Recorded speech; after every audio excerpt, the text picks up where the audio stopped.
का नाम है GSAT-N2 या फिर GSAT-20 इसे कह सकते हैं। इस सैटेलाइट को एलॉन मस्क की SpaceX के रॉकेट से लॉन्च किया गया।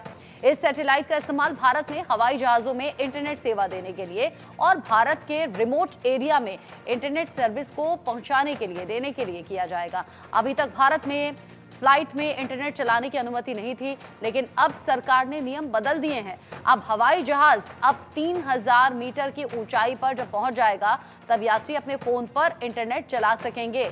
सरकार ने यह भी क्लियर किया है कि यात्रियों को वाईफाई के माध्यम से इंटरनेट सेवाओं का उपयोग करने की अनुमति तभी होगी जब विमान के उतनी ऊंचाई तक पहुंचने के बाद भी विमान पर इलेक्ट्रॉनिक डिवाइस के उपयोग को मंजूरी दी जाती है।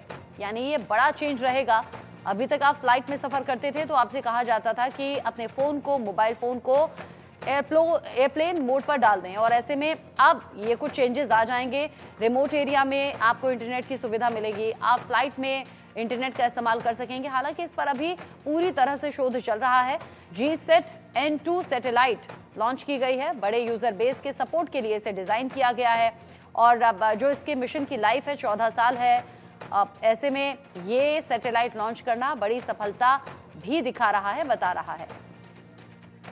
आधी रात भारत की इंटरनेट दुनिया में ये कमाल हुआ है इस सैटेलाइट की लॉन्चिंग के बाद।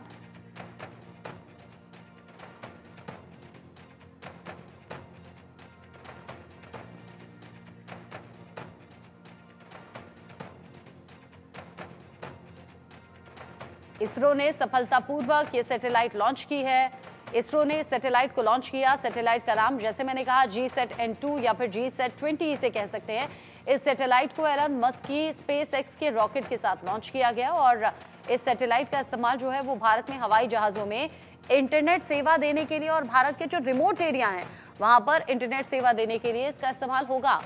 अभी तक भारत में फ्लाइट में इंटरनेट चलाने की परमिशन नहीं थी। आप जैसे ही फ्लाइट में सवार होते थे और वो टेक ऑफ करने वाली होती थी, आपसे कहा जाता था कि अपने मोबाइल आप या तो स्विच ऑफ कर दें या फिर एयरप्लेन मोड पर कर दें। लेकिन अब सरकार नियम बदल रही है। अब हवाई जहाज जब 3000 मीटर की ऊंचाई पर पहुंच जाएगा तब भी यात्री अपने मोबाइल फोन पर इंटरनेट चला पाएंगे। सरकार ने ये स्पष्ट कर दिया है कि यात्रियों को वाईफाई के माध्यम से इंटरनेट सेवाओं का उपयोग करने की अनुमति तभी होगी जब विमान के उतनी ऊंचाई तक पहुंचने के बाद भी विमान पर इलेक्ट्रॉनिक डिवाइस के उपयोग को मंजूरी दी जाती है। लोग इस बदलाव को बड़े अंतर के तौर पर देख रहे हैं और कह रहे हैं कि भाई वाह, अभी तक तो फ्लाइट में बैठते थे तो मोबाइल एयरप्लेन मोड पर डालना होता था, लेकिन अब वहां इंटरनेट आपको मिलेगा और मोबाइल इस्तेमाल पर पाबंदी नहीं रहेगी।